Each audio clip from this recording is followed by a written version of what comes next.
What is up, guys? It's your boy, Naked Speed here. Today, we're back. I literally have no pants on.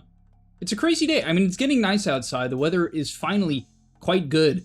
And as a result, we've got the shirt off. We're going to be talking about Medusa carry. Now, I made a video recently on Medusa offlane, which is still incredibly viable. It plays around undulation, meteor hammer, and putting heavy pressure on towers and being a tank.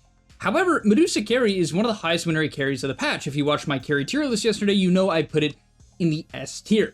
So, what is so strong about Medusa? Well, I would say a couple of things. Number one, this hero is a solid laner, but the biggest thing is that it just scales well.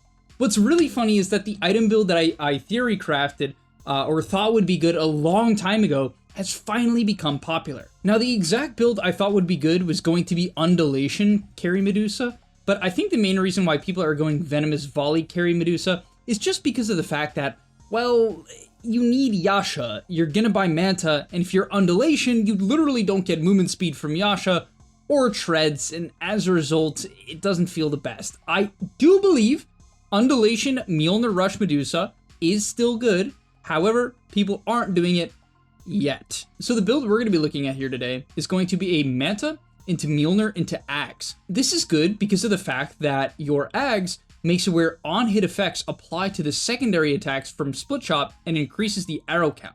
So basically, it allows items like Mjolnir to proc off the secondary hits, meaning you have 5 extra targets when you have Ags to proc Mjolnir, which is insane damage. On top of that, Medusa is a naturally tanky hero, and so the active shield is very, very good on the hero. All right, and a quick message from Speed with a shirt.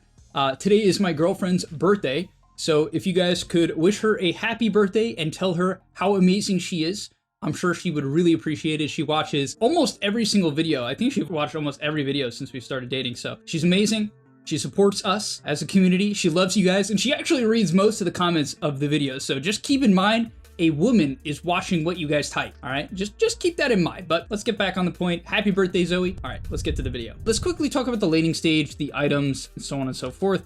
So as you can see here, wand 3 branches, very standard starting item build. After that, there's a lot of different things you can do. The reason why I think offlane Medusa sometimes is a bit nicer is you're going to be buying mangoes and null talismans, and this really helps in the lane. Most carry players tend to greed out, and they go something like Bassi, and then they will buy maybe a clarity, right? He buys Bassi into a clarity, and he's going to rely on that. Now, this hero isn't like some absurd laner. As you can see, he's already completely out of mana. And really the main mistake I'd say Shiro made here is he tanked creeps a little bit too much. You have to be really careful about that. Your hero is 275 movement speed and a ranged hero at the end of the day. And honestly, you just don't have a great way of sustaining your mana pool.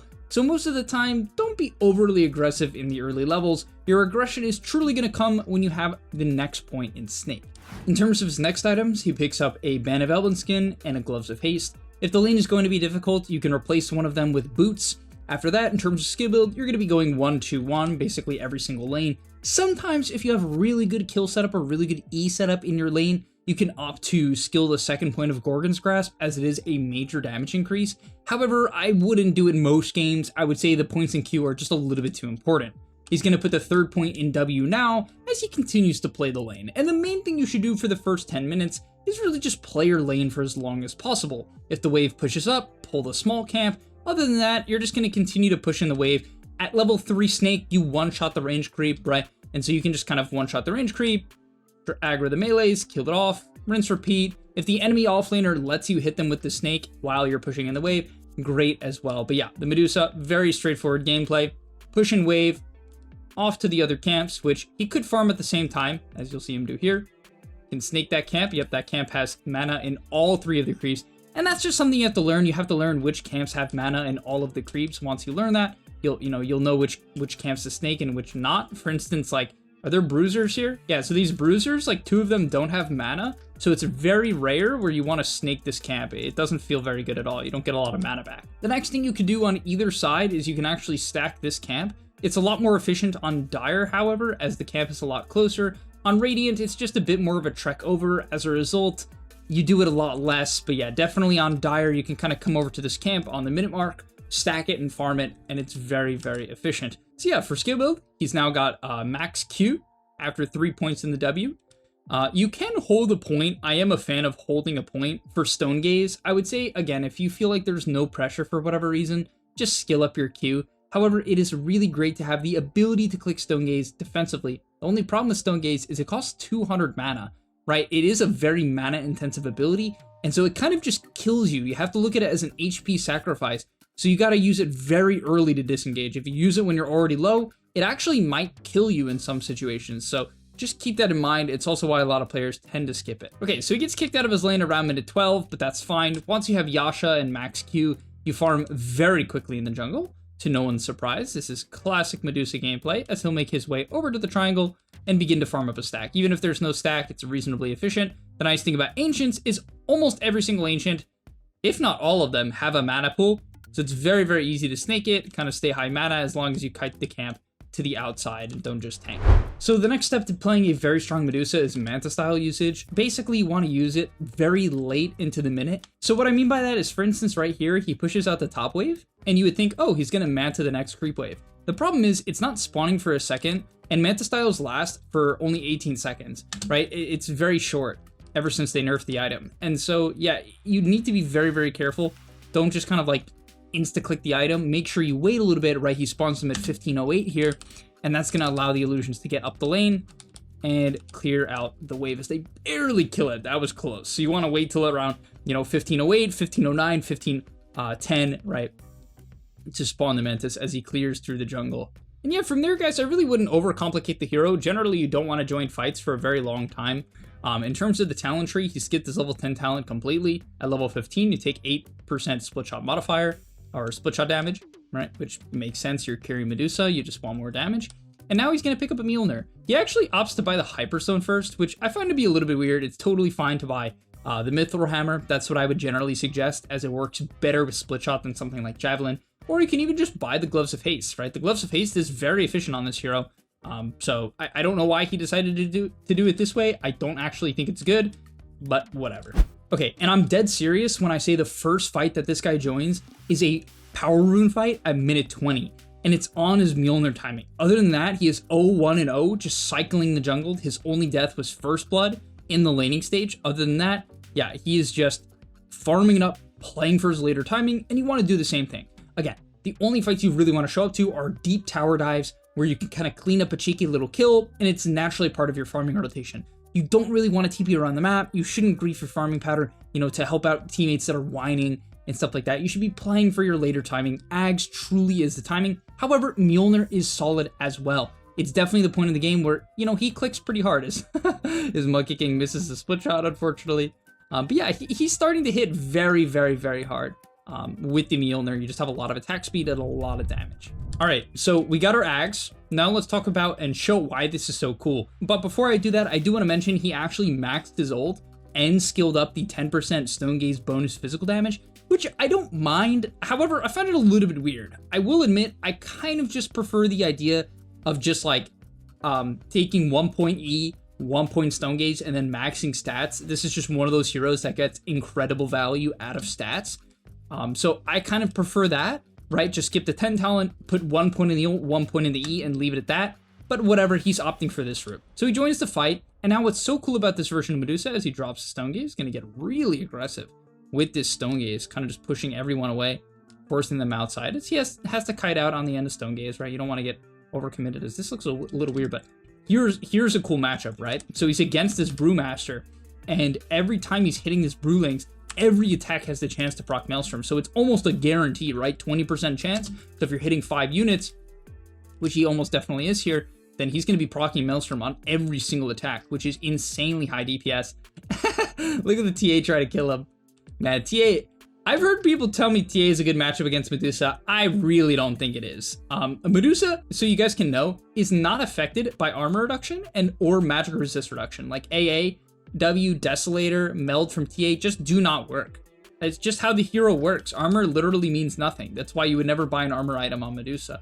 And so, yeah, it's pretty funny, but it is what it is. So, yeah, in this fight, he just kind of drops the Mjolnir on himself, right? Which is naturally what you do, which is going to deal a lot of damage. And you can kind of see here that the TA is just going to die to some random split shots, or not die, but get a little bit low, right? As he's clicking the Brewmaster here, some Maelstrom procs on Roshan, comically enough, are actually starting to take down the TA, plus the shield, and all of a sudden, just a random 700 damage sort of unintentionally, but that's the nature of this build. You just deal a ridiculous amount of AoE damage as he starts to rip into the TA and the Brewmaster here. Your single target is a little bit lacking. This build is definitely way less single target than going something like Butterfly Daedalus, right? But overall damage and stats, really nice. Now, in terms of sieging and going high ground, guys, I would not rush it at all on this hero. I would really only do it once I've gotten an Aegis. When you have Aegis, you can kind of make that move. However, Medusa is a pretty pokeable hero, which sounds weird, but honestly, in a game like this with Tiny, it's very easy for them to kill the Medusa once. Twice? No, not easy at all. However, they could definitely all-in him if he only had one life. So yeah, on this high ground go, he's level 20. He took Stone Gaze duration, so I guess if you're taking Stone Gaze duration and Stone Gaze bonus physical damage, then you definitely want to have your ult maxed out. As he gets tossed in, pops the Manta to try to disjoint a little bit of damage, obviously in a very weird position, as he's trying to kite out. And they do a very, very good job of this on the side of Team Typebound, just making sure that when he dies with this Aegis, it's in the base. By the way, swaps the wand back into his inventory.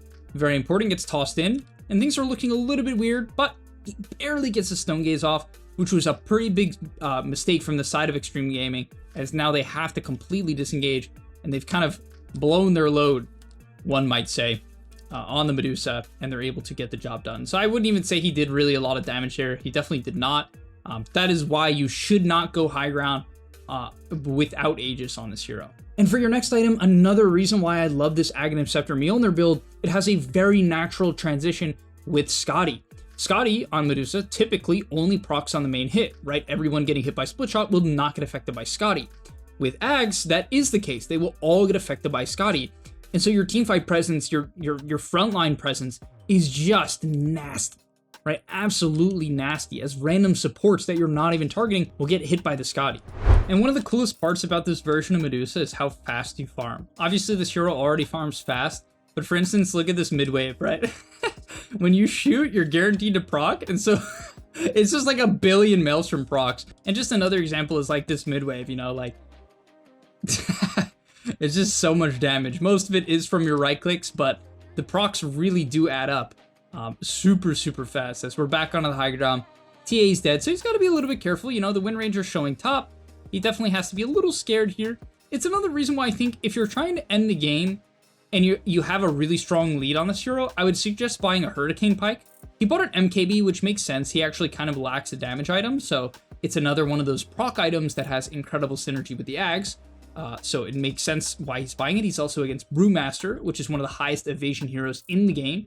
So really good reasons to buy MKB. But if you need to siege high ground, something like Hurricane Pike, which gives this hero mana, very big mana pool, attack range, right? Just kind of lets you hit more targets with your split shot. So it's very good with the Mjolnir procs. So I'm a big fan of that item as well, as I think more of this hero's utility is actually staying alive and providing control and chip damage, rather than bursting anyone with this item build. However, with the MKB, he has a lot more single target damage. And again, as you can see, if they're able to focus on him, right, if they're able to toss him back into, you know, some sort of a chain stun, it's a little problematic, but yeah, the split shot just gets to work, and it just looked insane. When you get tossed or get gone on in the middle of the enemy team, you can just go nuts. And that's also another reason why I think after Skadi, you can try, if you want another fun build, you can try a Blink Dagger, right? And it makes a lot of sense. It's really good with Stone Gaze. You pop the Stone Gaze, pop a Blink into the enemy, the middle of the enemy team with Skadi, and it's just really hard to deal with, right? You're gonna essentially guaranteed isolate someone as, look at the Grimstroke just go down. The late game timing of Medusa as the Skadi just getting applied to literally everyone. The Maelstrom procs going crazy, and that is gonna be the end of the game. At level 25, you take Intelligence. No brainer. It is so much intelligence. And by the way, intelligence gives mana regen. So basically is HP and HP regen for this hero. Int, that is. And yeah, you're not very good at killing Brewmaster, let me say. But other than that, this hero is completely nasty. Yeah, I just wanted to give you guys a bit of a crash course on Medusa carry, why it's very powerful, why you should give this hero a shot. And so yeah, just play patient, play for your timings, play to scale, don't get distracted on too many fights. Learn the natural farming rotations, and you're going to be in a really, really good spot. I'll see you guys in the next one, and I'm out. And that's all, but remember, before you leave, come on, before you tune out, subscribe to the gameleap website, where we are going to help you get to the next rank. If you're stuck, click the link down below, and I'm out. Peace!